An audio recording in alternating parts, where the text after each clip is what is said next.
All right. Welcome back, everybody, to another episode of the Things Like That podcast. I am your host, Allie Leiberts, and I am here today with Courtney Young, one of my good friends that I met through one of our mutual friends. And we just clicked and we can rant about the same things. So I'm excited to have You her know, on there are today. some people that you just like truly know. Mm-hmm. I feel like the first conversation we had, I was like, this bitch is my soulmate. All right, let's do it. Honestly, yes. I mean, because we really only talked through Instagram. Like, I keep Yeah, forgetting we didn't meet until Ashley's wedding. So which I'm is like, insane. yeah, it felt like we were friends before that. We were FaceTiming before that. Like, we just Yeah, clicked. crazy how Um, life works. yes. But the main thing we clicked over first is that we're both type 2s on the Enneagram. So that's definitely something I want to talk to you about today. Heck You're yeah. kind of the queen. So just kind of starting with that. First, tell us about yourself. What do you do? Who's Courtney? Yeah, so I'm Courtney. I'm the director of community engagement for a church that we refer to as Kindred UMC. I also do like reception at a salon part-time for fun. But one of my main jobs at church is hosting an Enneagram podcast. So I'm very like into the Enneagram. I know a lot about it. I would love to become an official coach one day, but that costs money. So, maybe Yes. not so much, but I have a dog and a husband, and kind of just love to hang out and drink good wine and watch The Bachelor and spend time with people I love. Yes. You, like, I just see you as, I don't know, you're kind of just refreshing to me because you still are involved in church, but you're very, like, laid back and chill and you love living life. Like, you're just a good person to be around, and I love it. Um, but yeah, tell us a little bit more about your journey with the Enneagram and finding your Okay. type, and because I've seen so much growth in you from the Enneagram, so I'm excited to Oh get my into gosh, that. you're the best. Yeah. So I first found the Enneagram as a young college student. And so the first thing I want to like clarify is that the Enneagram is a motivation-based personality assessment. So it's all about why you do what you do. It's not a personality test. There are elements of personality that come into play with it, but that's not what it is. But first found it young and in college. The reason I did that whole little tangent is because you commonly mistype when you look at it as a personality assessment. And so when I first took the Enneagram, I mistyped as a 1, which I'm definitely not a 1. And I also mistyped as a 7, which I'm not a 7. Like there are definitely some 7 personality traits I have, but Yeah. it ain't me. I can see Um, the 7 in you, like if it was a personality test, but in terms of it being like about your core self and motivation, I can definitely see why you're a 2. yeah. So found the test, took the test, loved it, started looking more into it. And one of the big things that I found is that most people mistype when you just take the actual physical test. And the reason for that is because you're taking it as a personality test, right? So you take it just like you would Myers-Briggs or the Bayer disc. There's so many different personality assessments. And a lot of times we take these tests as how we want ourselves to be or how we want to see ourselves rather than how we actually are. And also, like, if you are like me and you grew up in the church or your family dynamic or whatever, like that can shift how you're going to respond on the test as well. So that's why most Enneagram experts would say test is a great starting place. Take the test, see what you get, read into it. If it doesn't fully identify with you, then look at the list of motivations and fears, and that's how you determine your actual Enneagram type. Because the test is only going to get you so far. It's not a end all be all. So, So what were what you gonna made say? you, no, you're good. What made you realize you were a 2? Like when did you really step back and see that your core motivation was that you needed to be loved as opposed to the other core wounds? So, so first of all, I mentioned I mistyped twice. First time I mistyped is a 1. And that's because when my parents were going through a divorce and when I was early in college, I was very black and white. There was no gray, very like, we have to find the truth in this. That was an active coping mechanism that I developed. And So that mistype, I think, is because you can be a two-wing one, which I'm not at this current point in my life, but you can switch back and forth between your wings. So it doesn't surprise me at all that I was actively leaning very heavily into my one wing as a stress response. And then as a 7, like, I'm a very fun, outgoing, energetic human being, which if you're just looking at the personality type of a type 7 is what you'll hear a lot. They're very fun, they're very ambitious, they're the FOMO type. And I identify with a lot of the personality traits of a type 7, but the core motivation of wanting to be happy, wanting to be content, while that is something I value, isn't ultimately the thing that matters most to me. And what does matter most to me is my friendships and my relationships. And so the question I kind of ask myself is, well, okay, if I think I'm a 7 and I want to be happy, I want to be content, what makes me happy and content? And I answered my own question by being like, oh, duh, like the people around me, my relationships, feeling valued, feeling cared for, feeling loved. And then I started reading type 2 and realized how much of a people pleaser I am. And the thing that turned me off from type 2 when I first took the assessment, it's two things. One, a lot of times you'll hear people describe type 2s as like the people who will volunteer to do the dishes or who will clean up after you or the first to do the chores. That ain't me, sis. I've never been one to volunteer to do chores. So I was like, mm-mm. But also, type 2 is the most common mistype among Christian females Yes. because women in the church are taught that they need to minimize themselves and be there for everybody else all the time. And so for me, I was kind of like, is this how I actually feel about myself, or is this what I have been told through the many different church circles that I have been a part of? And when I actually did the deep diving and did the work, it was like, okay, like, am I the first to volunteer to do the dishes? No, but that's not what a type 2 is. A type 2 is somebody who fears being unwanted, rejected, unloved, and that is me to a T. Yes. How have you, and I know you've done a lot of work on yourself over time with this, but how did you first kind of see that manifesting in your relationships, like being a type 2 who didn't, develop healthy boundaries yet? How were you in your relationships? Like, how were you Yeah. handling surviving that? Honestly, I was very self-minimizing. Um, a lot. I was the kind of person who, because of what had happened in my family dynamic and with my dad and growing up, I just wanted my friends to love me. And I just wanted to be like the center of my friend groups. Like, it really mattered to me that I was planning all the events and I was everybody's friend. And even though I wasn't necessarily like popular in high school per se, like I was absolutely probably one of the most social people you've ever met.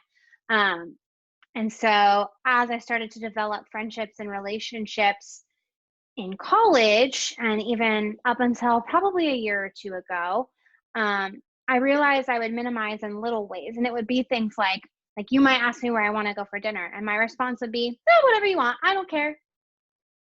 But I did care. I Yeah. did care and I did have an opinion. Or like this is a great example. So this weekend I was in Dallas with my brother and sister, and they wanted to go get Indian food. And I've never had Indian food before. And I was really nervous about it Mhm. because my brother and sister-in-law, my brother in particular, really likes out there things. Now I know like Indian food doesn't seem like a crazy out there phenomenon for most people, but I don't like spicy food. And so they were like, yeah, let's go get Indian food, da da da. And I was at first kind of like, yeah, go with the flow. Cool, okay. But in the back of my head, I was having like second thoughts about it. Like I was like, Mhm. I feel anxious. What if I don't like any there? Am I being ridiculous? Should I just go with the flow? So I'm very proud of myself because we did still go to get Indian food, but I did vocalize my skepticism. And I said, like, hey, I'm open to this, but I'm a little skeptical about it because I Mhm. don't like spicy food. So there's a good chance I might not find something I like here. And they were totally, yeah, no worries. If you don't like something, we can go somewhere else. Like, it's not that big of a deal. But even a few years ago, I wouldn't have even said that. Right. Yeah, I would have just like let it happen. I feel like that seems like something so simple to other people, but to a type 2, it literally puts you in such an anxious point where it feels like the end of the world to speak up about that, because it genuinely feels like if you voice your opinion, people are going to be like, wow, like you're such a burden. And so just even Right. little things are such wins for type 2s, Yeah, which I get is so worried that people are going to be mad at me all the time. mhm, all the Like, and my time. husband will always be like, "Okay, what's the worst thing that happens if they're mad at you?" And I can't even like think of a rational response. I'm Mhm. like, I don't know, they just don't like me, and then I'm not loved, and then I'm rejected, da da da da da, and I just spiral. Yes, spiral is the best way to put it. It's so easy, I feel like, as a type 2 to spiral into feeling like no one cares about you, which makes you almost Mhm. minimize yourself more because it's like, and no one wants me here anyway, so I'm just gonna disappear. Right. Like one of my biggest like things, and this is such, I get mad at myself for this being one of my biggest things, but I'm really working on not invalidating my own feelings right now. And so like one of my biggest things that I'm hung up on is I've been a bridesmaid in so many weddings, and that's great. And I love being there to support my friends and like be a part of their day. But there's something in me that's a little jealous that I've never been a maid of honor for anybody because Mm, I feel like I'm the best friend. right. And like that's such a, it's a petty, like weird thing to be like hung up on, but I feel like something I find myself constantly coming back to is as a type 2, I feel like I'm always a good friend.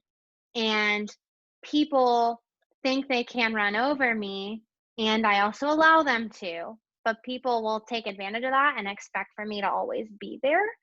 And part of that is because I don't stick up for myself. I don't do anything that's risky in the relationship. I won't say, Mm, oh, I don't like this kind of food. Like, mhm. because I'm nervous, I'm not going to be the good friend anymore. Right. No, I definitely don't see that as petty because I have those same like weird little things where it's like, well, aren't I like their number one? Like, have I not done enough to like be their number one? But something that I used to think of too in terms of that was like when I really started thinking of how much of a people pleaser I am, I would think like, do people really like me or do they just like that I'm just there and go with the flow with everything? Like, Yeah. what do they genuinely like about me? And I feel like that really sparked me kind of going off on my own and finding my, own things and creating more boundaries because I'm like, I feel like most of those, especially in high school, like when I would just find myself in like certain groups, it's just like, I'm not really adding value here. Like I'm just saying yes to everything. I'm Hmm. not even being me. So, um, yeah, Yeah. it's And I such feel a like a weird lot of paradox. times you don't realize it. Exactly. Like it's little things like, oh, I'm not going to stick up for the fact, I'm not going to vocalize the fact that I might disagree or have a different opinion, or I Hmm. might not like something, because if I vocalize it, then this person's going to be upset with me. Like, Exactly. and when you're constantly living like that, then you get to a point where it feels like, well, are any of my friendships real? Because I can't be honest with the people that I am Hmm. calling close friends. For And that's sure. kind of when I was like, okay, well, we gotta work on that. And so I did the hard thing. At Kindred with Chris, one of the things that we talk about is you have to die to the thing that will literally destroy you in order to find freedom and healing and Mm, new life and new purpose. And so one of the biggest journeys that I went through with that was what I call dying to the people pleasing. mm, So like I hit a point in my own self growth journey through one of our disciple groups where it was like, okay, like you are constantly self-minimizing, you are constantly beating yourself up for things that aren't your fault, you are constantly spiraling out of control thinking about what people may or may not even be saying about you, when the reality is you're thinking more about them than they're thinking about you, by mhm, even like having this mental debate with yourself in your head. And so I decided that I was going to do my very, very, very best to start projecting more of myself into my relationships. And mm, so that meant like distancing from people that I thought I was close with, and not like, ew, I don't want to talk to you, but mhm, just allowing myself to not always be the one to reach out immediately. definitely.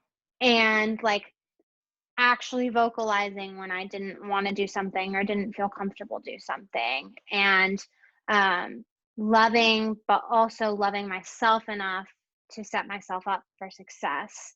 Mm, And it would be little things. It would be like I'd be at a party and I didn't feel like getting super crazy drunk. And so I just wouldn't drink and it was fine. Mm. Or it would be like, I don't know, everybody wanted to go to a movie, but I don't like scary movies, so I wasn't gonna go. And that was fine. And it wasn't, Bailey, you're fine. Sorry, my dog's growling. It's all good. It it wasn't a big deal. And so Mhm. like giving myself that space to start to vocalize and be honest, particularly about like my own church trauma, which is a whole other conversation, but Mhm. like being honest about that, talking about the realness of that and putting that out there, it certainly pushed some people away. And I got told that I was the crazy one and I was the one who Mhm. had changed and blah, blah, blah. And that hurt. It wasn't an easy thing to like deal with. But it's because of that that I've now found new friendships and new relationships where I can connect with people about real things. Like, I don't know, Allie, that you and I would be friends 2 years ago, Mhm. and not because of Yeah. you, but because of me. Right. Yeah, definitely. Um, I mean, that's an awesome thing to work through. I'm really proud of you. Like, even just in the short time I've known you, like, just seeing you on Instagram, I just feel like you're really glowing and flourishing now. So I feel like you're definitely reaping what you've been sowing, with setting those boundaries. Did you also feel like you noticed in the people pleasing, you also almost have like a savior complex? Because I definitely do too, where like you said, you have to be the first to reach out. Like if I see something going Hmm. wrong with someone, it's like I'm going to be the one to like make them dinner and bring it over, and I'm going to make them Yep. feel better, when really that's not my job.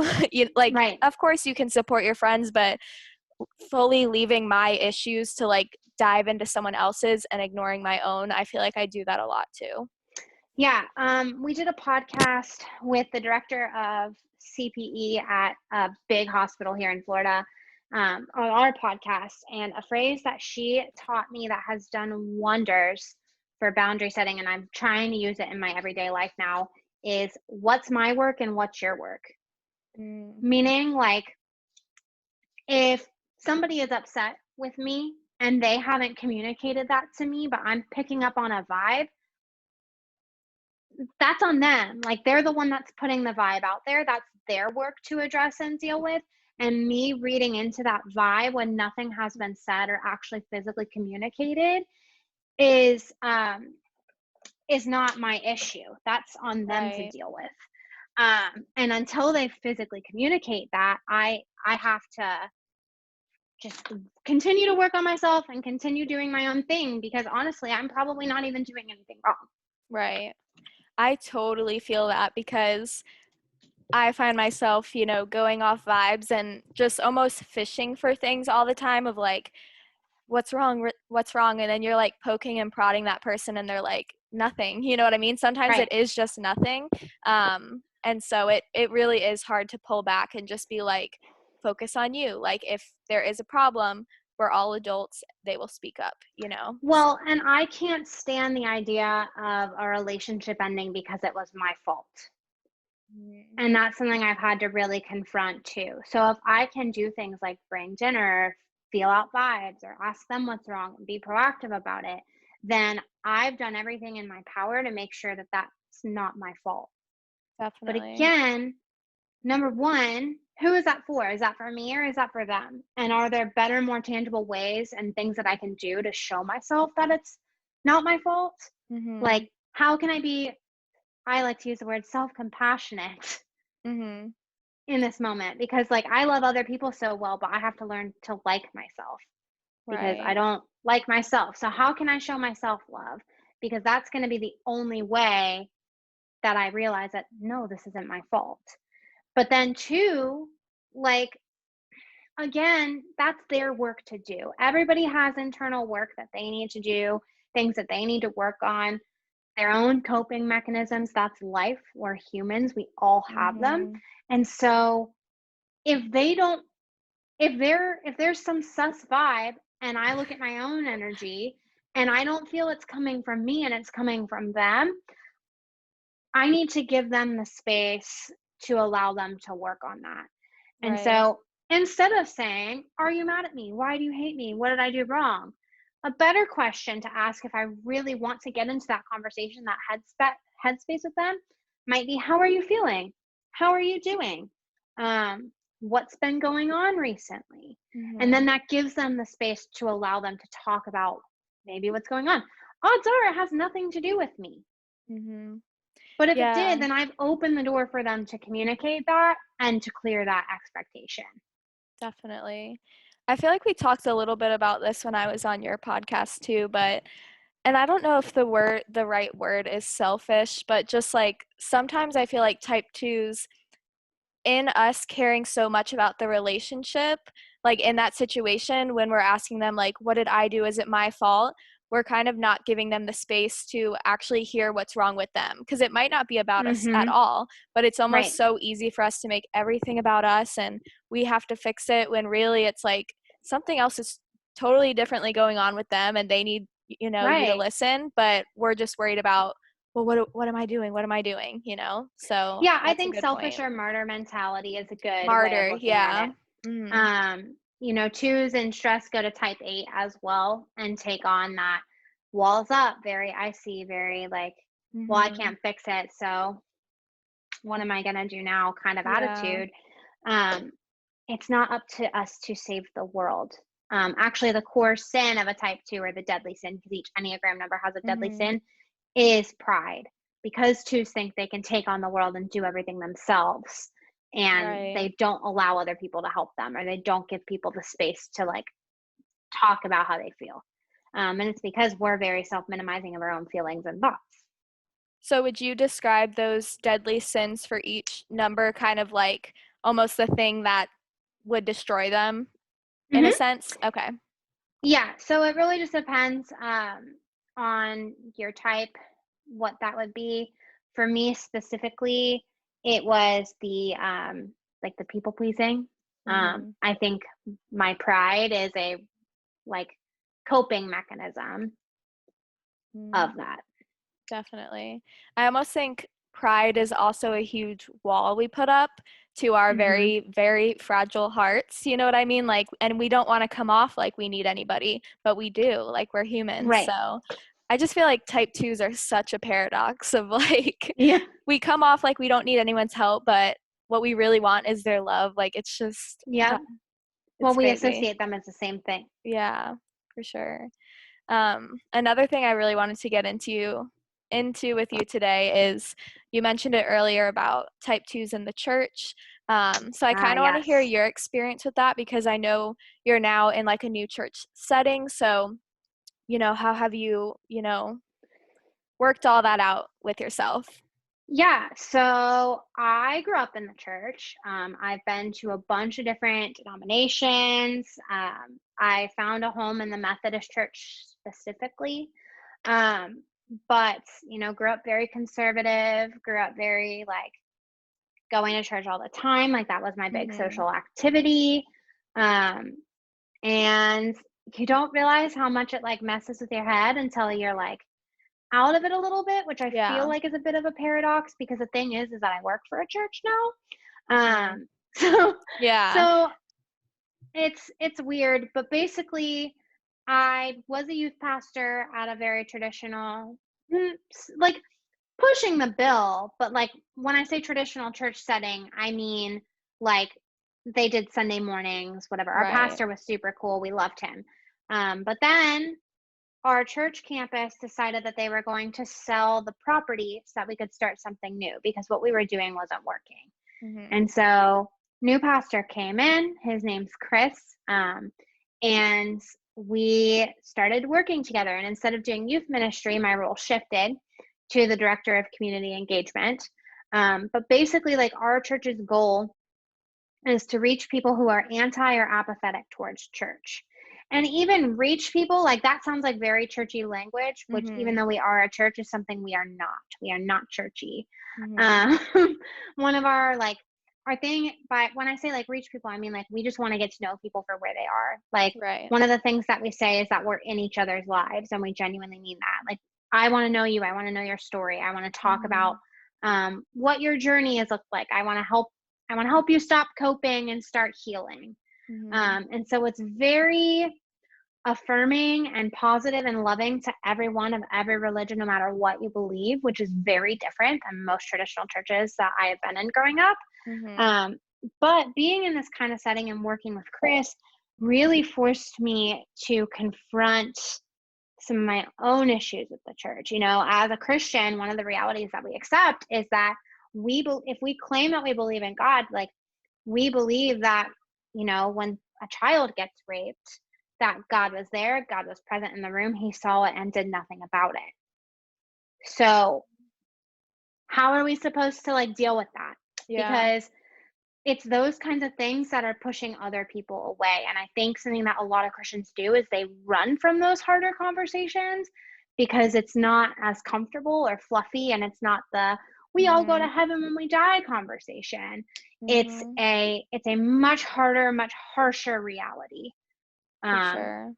about who God is and where we come from.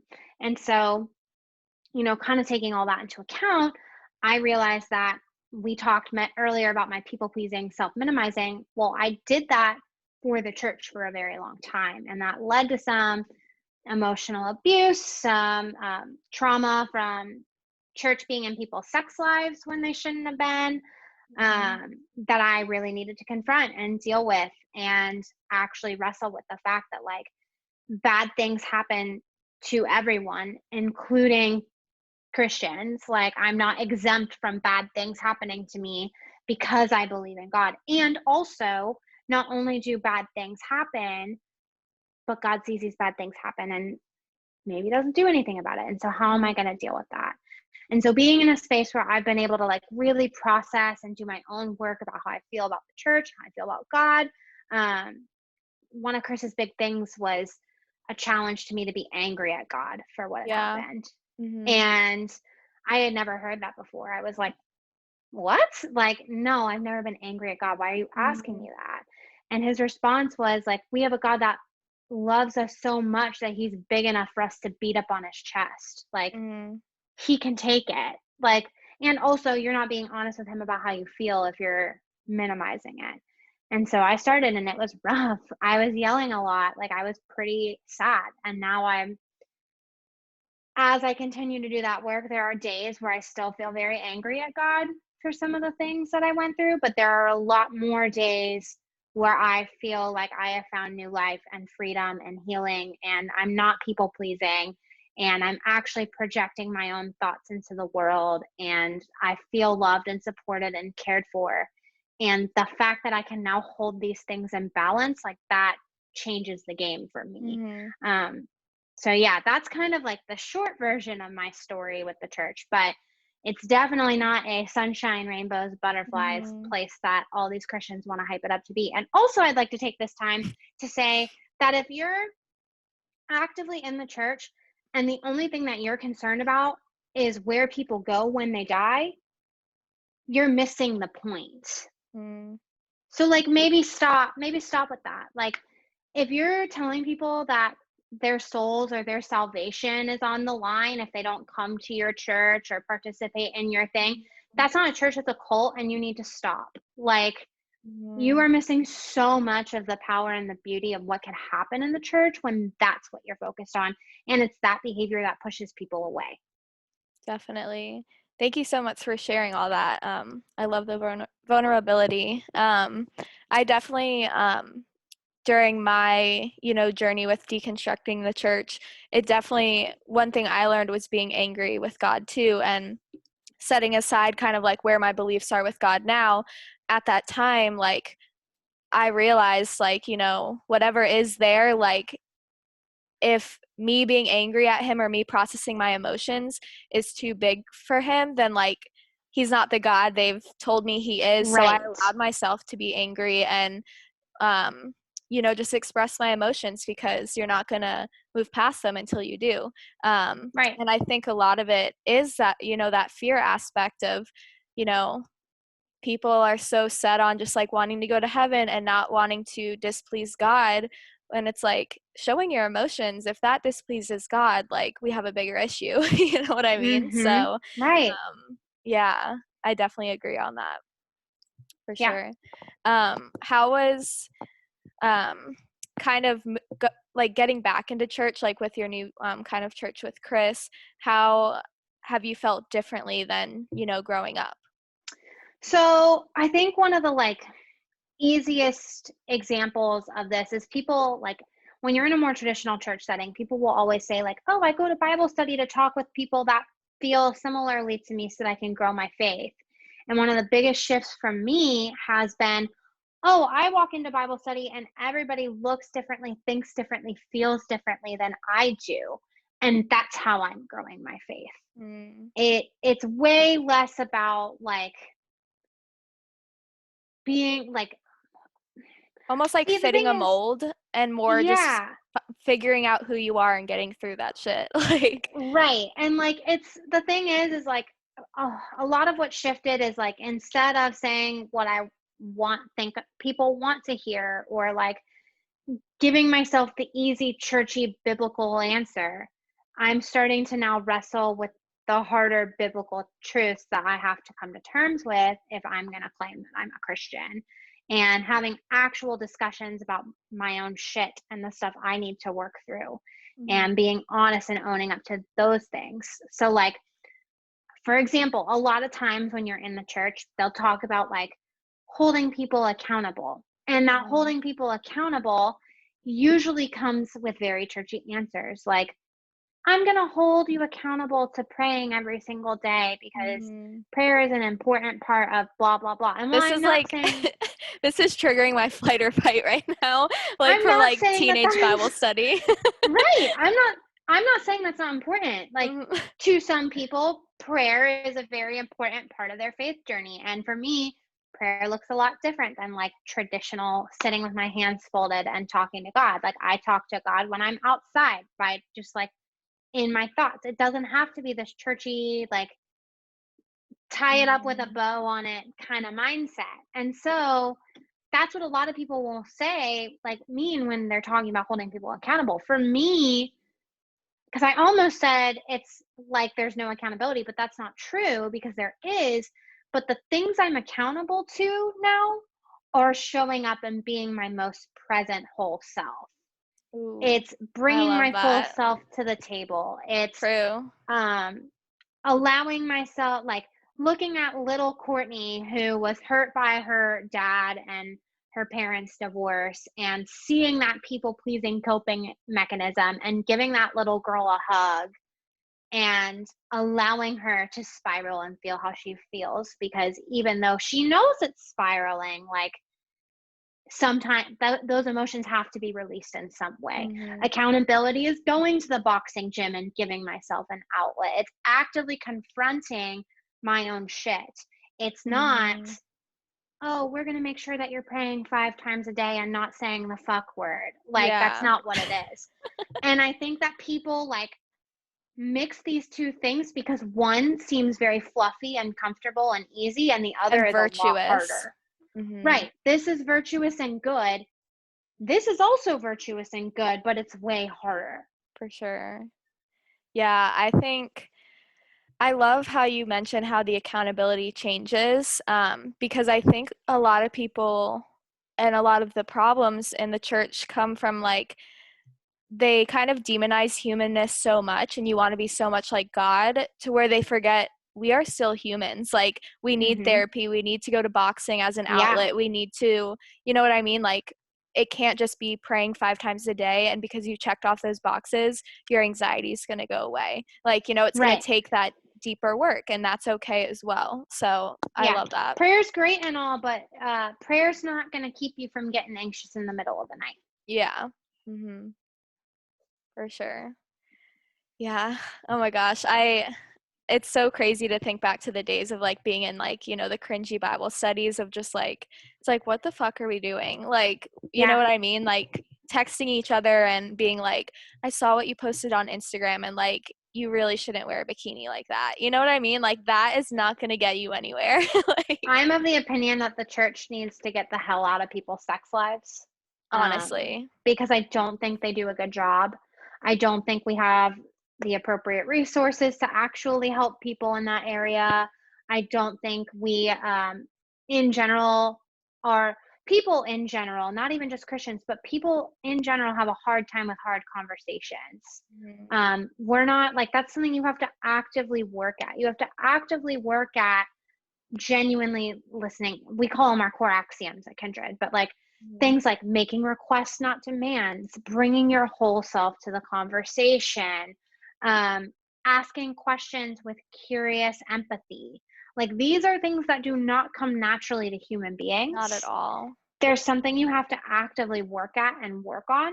Mhm. And, I would say everywhere, but in the church especially, like, we want to talk about these really sensitive things, but we haven't built up the skills to do so in a way that is helpful. For And sure. so, again, we end up pushing people away and making them sign things like purity pledges Mhm. because it's easier to talk about the black and white, well, the Bible says this, than it is to actually confront why we feel the way we feel. That's true. I really I have respect for the fact that you guys understand that tough conversations like that take time, and you guys are figuring out what it takes to build that muscle instead of just feeling like you need to nosedive into those conversations to have Right. almost control over it. And you know what I mean, major respect for that in the church environment. So Yeah, that's what we actively do in our disciple groups. They're not Bible study groups so much as they are like intentional groups of 5 to 6 people that both want to help other people process through their stuff as well as be given the space to process through their own. So in those groups, like, it's a 12-week commitment. You set learning goals. You actively are practicing listening to somebody process and then asking them questions with curious empathy and making requests, actually talking about when you feel misheard or misrepresented about something.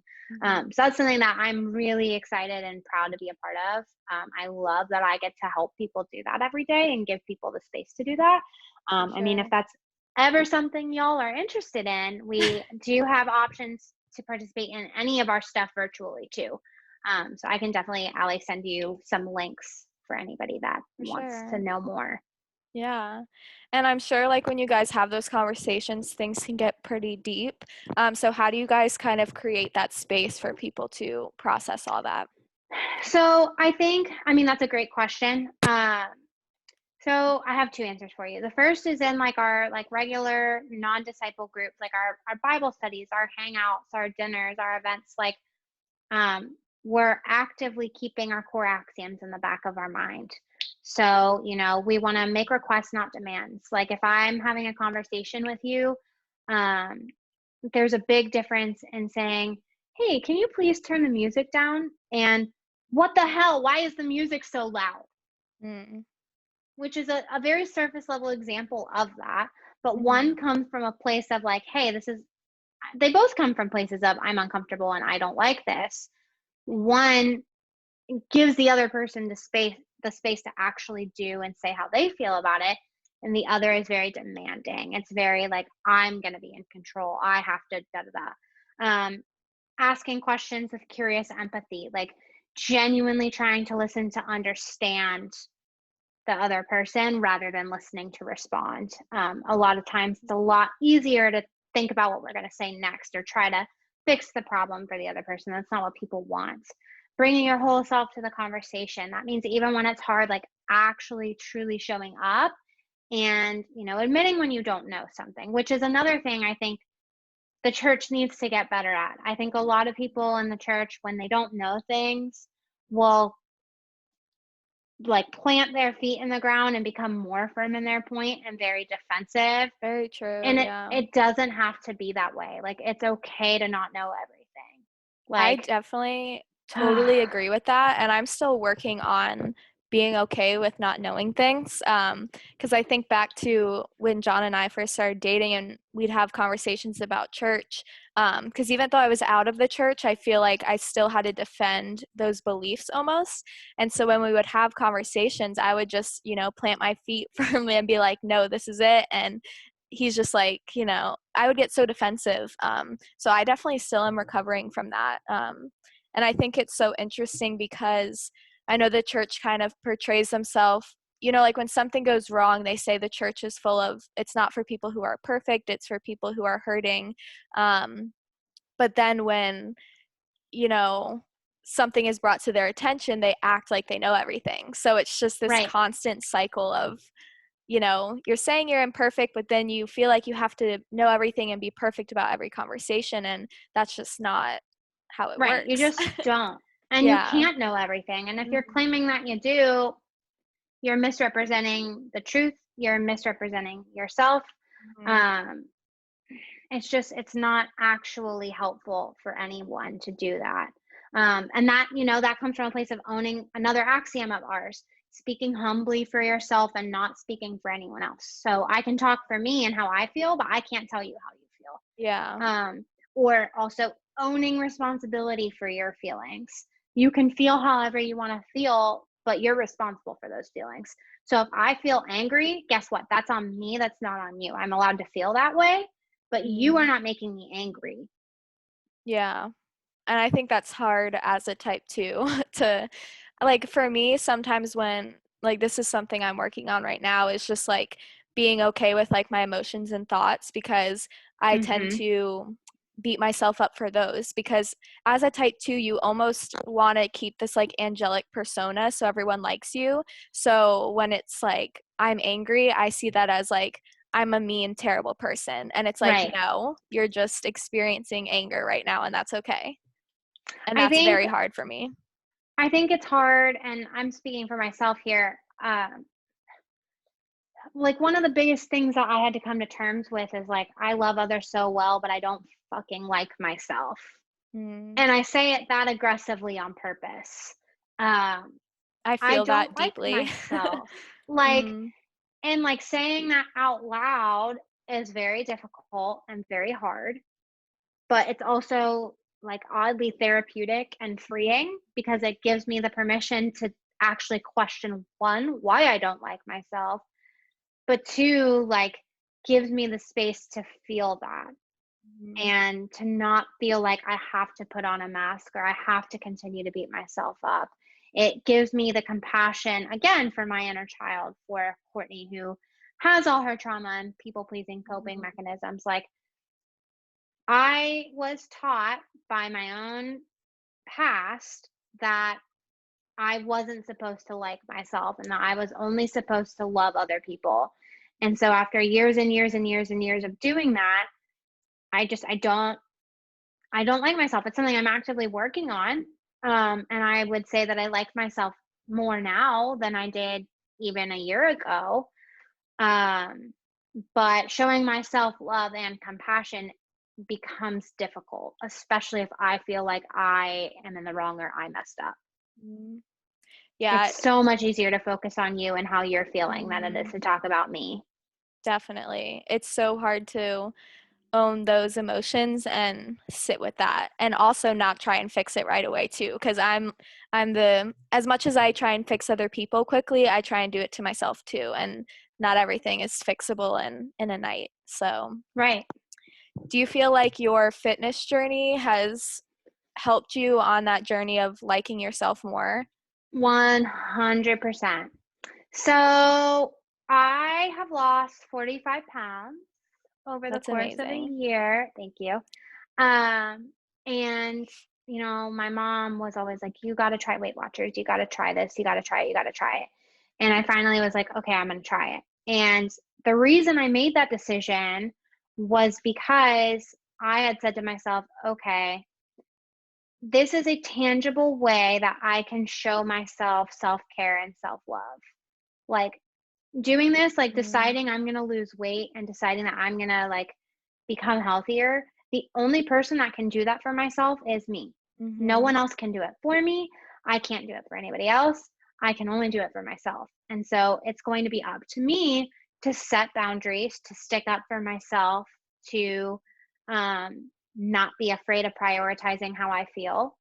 And it was hard. Like when I mhm, first started, like I go out with my friends a lot and like they would all want to drink and hang out. And I would too sometimes, but like I had to set limits and parameters on myself mhm, because I had goals in mind. And so it was like, okay, I'm not going to drink at this party because I want to drink this weekend. And so I'm going to, mhm, balance that out. Or even simple things like making substitutions, like, okay, I can go to Chick-fil-A, but I'm going to get the grilled chicken nuggets instead of the fried chicken nuggets because I know the mhm, grilled is going to make me feel better. Now, there's nothing saying I can't have the fried nuggets if I want to use my mhm, points on those, but it was all about what I wanted to use my points on, when I wanted to use them, how. So I loved it because it was a very easy, tangible way to set boundaries for myself, to stick up for myself. It taught me a lot about like even simple things like, okay, I know that I need 8 to 9 hours of sleep a night in order to like be a well-rested, happy, healthy person. So I'm going to make sure that I'm in bed at 11 the best I can every night. And like just setting myself up for success and consistency like has really bled over into a lot of my other relationships and a lot of other areas where it's more difficult to set those boundaries. Definitely. How has your journey been with getting to sleep on time? Because I feel like I struggle so much with that. Like that's kind of on the bottom of my list of things to work on because it's so hard for me. I don't know why. I'm a night owl, but how has that helped you? So a couple things. Number one, I follow Jordan Sayat on Instagram. I love him. I love his content. But one of the biggest things that he taught me is that sleep is one of the most important parts of any weight loss journey, any health journey. It should be second to nutrition. That's how important it is. Like it's insanely important. And so something I learned about myself, I'm a very routine driven person. And so it wasn't so much about, okay, my eyes are going to be closed and I will be fast asleep at this time. Like that didn't work for me because I was a night owl at first too. Now I've adjusted, but when I first started, like I would stay up till 2, 3 in the morning on a regular basis. And so what I found to be the most successful was, okay, what time would I ideally like to be in bed? Not what time do I want to be asleep? What time do I want to be in bed? For me, the answer was 10 because I have to get up at 7. So I was like, okay, so starting at 9 o'clock, I am going to do all the things I need to do to get ready for bed. And I literally wrote it out. I need to wash my face before I go to bed. I need to let the dog out before I go to bed. I need to, put on essential oils on the bottoms of my feet before I go to bed. I need to, like, there's a whole checklist. And every night I would do that routine in order. The other big thing that I think really made a difference was after 9 o'clock, I do not use my cell phone.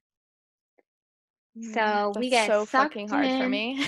to the right. And so my trade-off with myself, because that was tough for me too, was, and I finally allowed myself to re-download TikTok onto my phone, but the rule is I can't watch it in bed. Ooh, I love that. Because I know it'll keep me up. So if I want to watch TikToks, I can watch them on the couch, but I'm not going to watch them in bed. The trade-off for me was, okay, I'm not going to be on my phone from 9 to 10, but I can have the TV on. Because what the phone was really just a distraction to keep me from my own thoughts, rather than like for fun. Like I would just scroll because I wanted to not have to think about my own anxiety and my own issues. And so the TV kind of counteracted that because it was far away. I could turn the volume down. It was something that I could like use as a distraction. But it wasn't taking like my brain active effort to think about what I needed to do. And then I also Definitely. highly suggest following your chronotype, which if you don't know What what is that is, that? I'm gonna send you the link. Okay. But it's another test. There's 4 chronotypes. Everybody is one of them, but basically it gives you like an ideal sleep schedule and an ideal like daytime routine. So I'm a bear chronotype, which means that I rise and wake, like I sleep and wake up with the sun. So like I learned that like my ideal sleep window is from 11 to 7. I should have lunch around noon and I can have 2 coffees a day, one between 9:30 and 11:30 and one between 1:30 and 3:30. And if it's after one of those windows, I ain't doing it. And so that's been really helpful too because maybe you are naturally a night owl and that's okay. Just adjust your schedule accordingly. Right. What would you say, because I feel like I'm this type of person too, to people who almost get overwhelmed with like how much their health journey can spiral into different changes to where it gets overwhelming, like, changing your sleep schedule and finding out your different types, and like that's all good and it will come, but like what would you say to someone who's looking too much at the bigger picture and getting overwhelmed? What's kind of, their first steps of getting into a So it healthier really lifestyle? depends on what your goal is. Mm. I'm going to talk from a weight loss goal because that was mine. Mm-hmm. And so I was really overwhelmed at first. And one of the big reasons why I didn't do it sooner is because, again, being a type 2, for me, starting Weight Watchers and taking control of my own health, I roll my eyes every time I say this out loud, felt like a big sacrifice Mm. because giving up, like being able to eat whatever I want and going out to eat all the time meant that I couldn't spend all that time investing in other people. That's such a old Courtney thing to say. Courtney Uh-huh. now, I know you wouldn't ever say that, but I look back on myself and I'm like, what? Why would I don't want to eat healthier because I'm genuinely concerned that it's going to affect my relationships with other people. That's insanity. And I use the word sacrifice specifically because that's what it felt like. It felt like by prioritizing myself, I was making a sacrifice. And that script needed to be flipped. So for me, when I first started, I needed the structure. So a lot of people will do calorie counting, but I highly, highly, highly recommend Weight Watchers. If you aren't looking to lose weight, you can set it to like a maintenance mode and just mm-hmm. track, but it kept it really simple. I didn't have to think about it. Now I don't even use the app and I know points for things and I can kind of like track that in my head. But starting there will give you something tangible to actually like work on. And it's easier than just trying to do it yourself, I found, because having a system and having something that I like was tracking and like watching, like it just simplified everything. So I Mm-hmm. didn't have to stress about it. Definitely. Yeah, I love watching your journey on Instagram. I'm going to put your Instagram in the show notes because you have your fitness one as well. But I don't know, just like your glow with everything, like it motivates me because I actually wrote down my goals and sent them to my friend the other day. She's going to we're kind of going to be each other's accountability partners. I love it. Just because my long-term goal is to have less painful periods because I've been there before when my health was at its best, but with COVID and everything, it's just Right. tanked. And I was using that as an excuse for a while. Like definitely, it was a hard year, but now I'm like, I can't keep feeling shitty. So that's my long-term goal, but my short-term goal is to just have the energy for the new things coming up in life, like moving and things like that. So I'm going to be focusing on the food I'm eating, making sure I move every day, and then water because I've Yeah. just been lacking all of that. So seeing how For good you me, feel makes me be like, I can do this. so for me and how I would answer the food thing, again, I'm gonna push Weight Watchers, not because anyone needs to lose weight, but just for the structure. I also really like the Lose It app and tracking calories and protein. Because if you track calories and protein, everything else will fall into place. So that's what I'm doing now. I did Weight Watchers for a year and loved it. Now I'm kind of shifting to more maintenance and body recomposition and not weight loss. So I'm doing calories instead. Moving every day, find something you love. For me, that was boxing. And so, Yeah. like, once I figured out, because, like, moving every day doesn't sound like that daunting of a task, except for if you freaking hate the thing that you're doing, Yes. it's never going to happen. And Mm-hmm. so, I was someone who hated working out, who hated, like, I couldn't run a mile. Like, Me either. it wouldn't be me. You can miss me Yeah. with that. And so I tried boxing, and it's been so great, just like mentally too, because it's a mental release as much as it is a physical Yeah. release. But that could be any number of things for you. It could be Mm-hmm. dance, it could be going on walks, it could be, I don't know, Zumba, it could be Yeah. running, it could I be yoga, literally, whatever that is. yes, my yoga, and I just bought a trampoline and I've been doing like I trampoline saw that. workouts. That's Like, amazing. so, Like, find something you love. And then with the yeah. water, my biggest trick for that, and I swear by this, was when I first started Weight Watchers, one of my big goals was I need to be drinking a gallon of water a day. So I bought myself a water bottle. I bought myself a hydro flask. I Yes, got it I in the love my exact Hydro Flask. I got it in the exact color I wanted. I got the exact lid I wanted. I got stickers for it and I made it really cute. And that motivated me to drink the water. Mhm. Because if I was going to invest money in my water bottle, I was going to use it. Yes. And then, so I swear by that trick. Like, get yourself a water bottle, make it cute. Mhm. Yeah, We'll when drink I more bought water. my Hydro Flask, John was like, "Did you just spend $40 on a water bottle?" I'm like, "It matters. The water bottle matters. Like, it has to Yep. be cute. It has to be like easy to drink. Like, that's the only Yep. way I can do it." So, Yep. That's for my sure. that's my biggest trick. Get yourself a water bottle you actually like. Yes.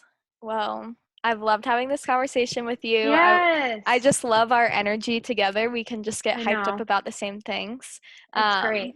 so yeah, thank you so much for coming on. Do you want Yeah, to of course. share the places where people can find you on Instagram? Yeah, so you can find me on Instagram at Courtney J Young or choosing Courtney with two Y's. And then if you're interested in any kindred content, Enneagram content, anything like that, we host the Kindred Spirits and Enneagram podcast everywhere you get podcasts. And then you can also find us on Instagram or Facebook at Kindred UMC. Awesome. I will put those in the show notes as well for anyone who would like to go check Courtney out. Highly suggest it. And leave a rating or review if you enjoyed this episode. And thank you again, Courtney, so much. You'll probably be on here again in the future. But thank you so much. I will talk to you soon.